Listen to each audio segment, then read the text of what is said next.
Are joined now by Grayson Massey. He has been involved in Republican campaigns since he was a teenager, and currently he serves as Western Region Director for Young Republicans, which is the official organization mobilizing young professional Republicans across the United States. Grayson, good morning. How are you today?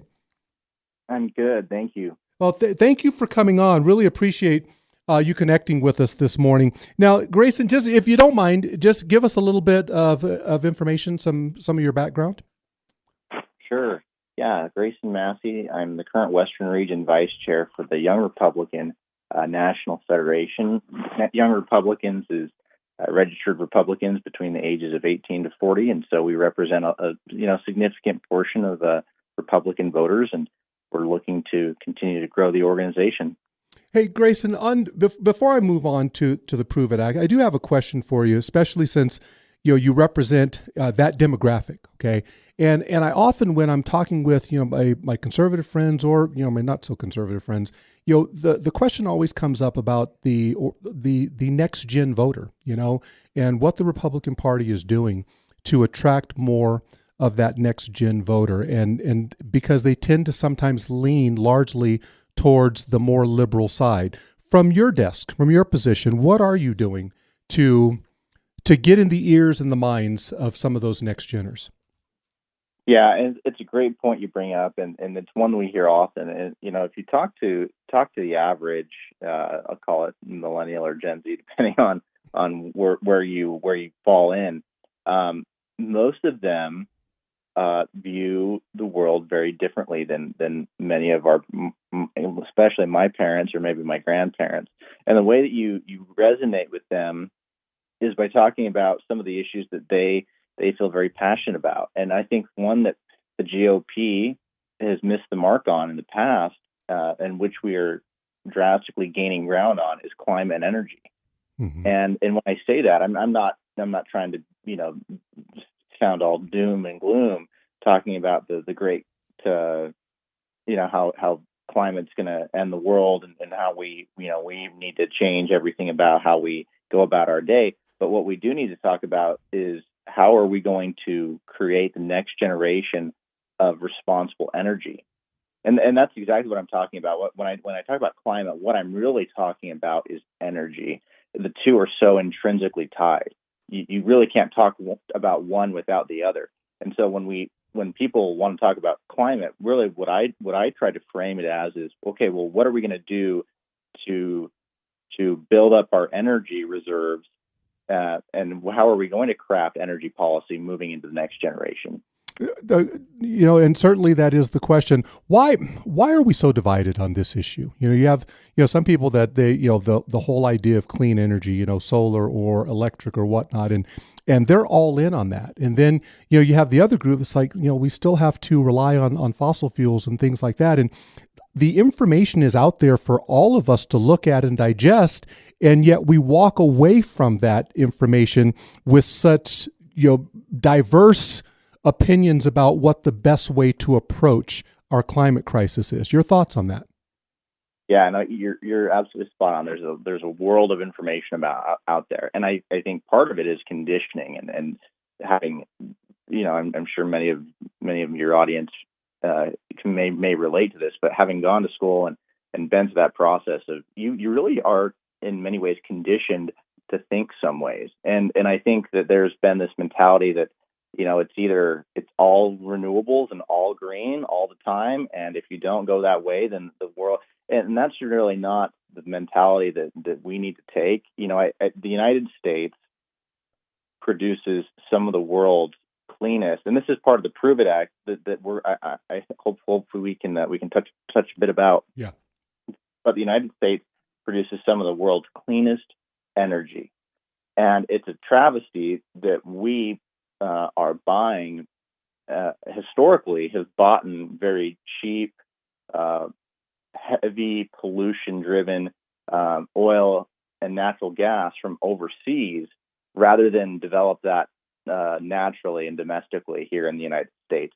But to your point, though, when we talk about, again, we can't just say one solution is going to fix all.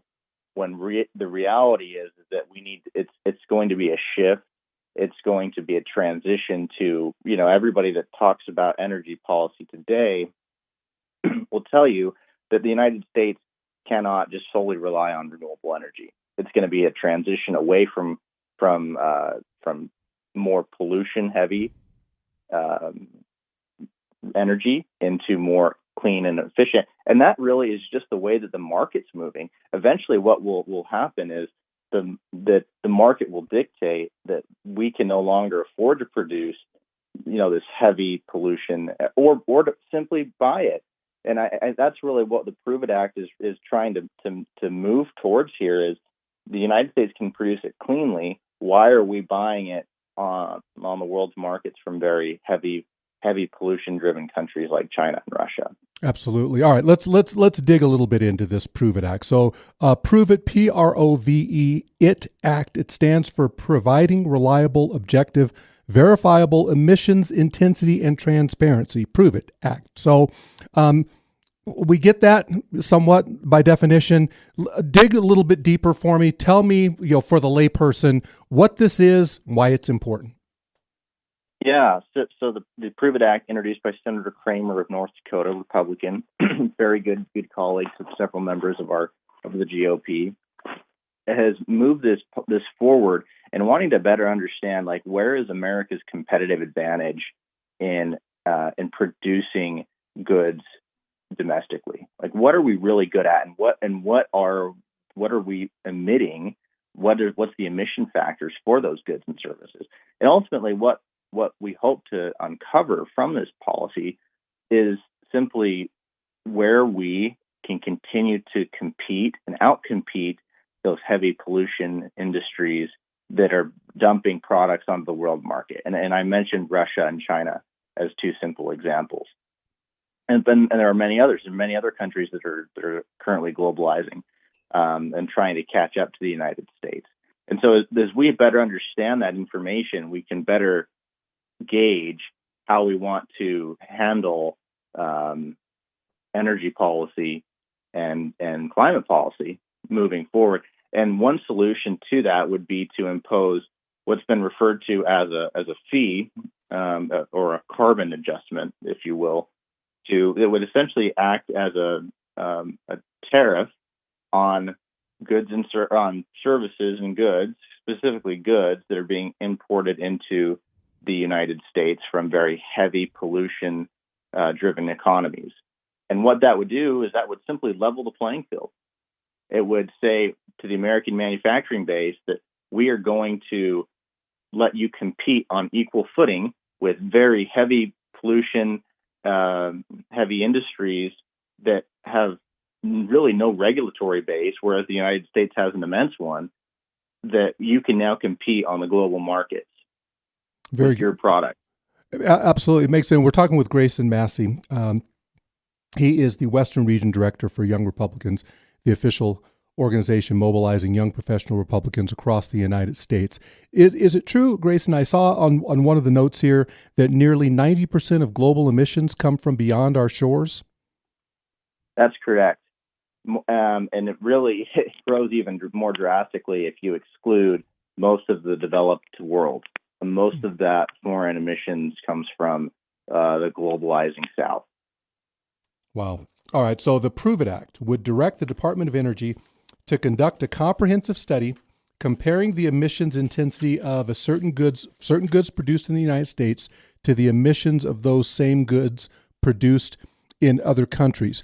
And again, for all of us who aren't as skilled at filtering through all of the language in some of the proposed legislation, Grayson, break that down for us as we, especially that part of it, the comparative study, kind of what that looks like, who conducts that, how accurate is the information going to be, where's the data come from, all of that for us.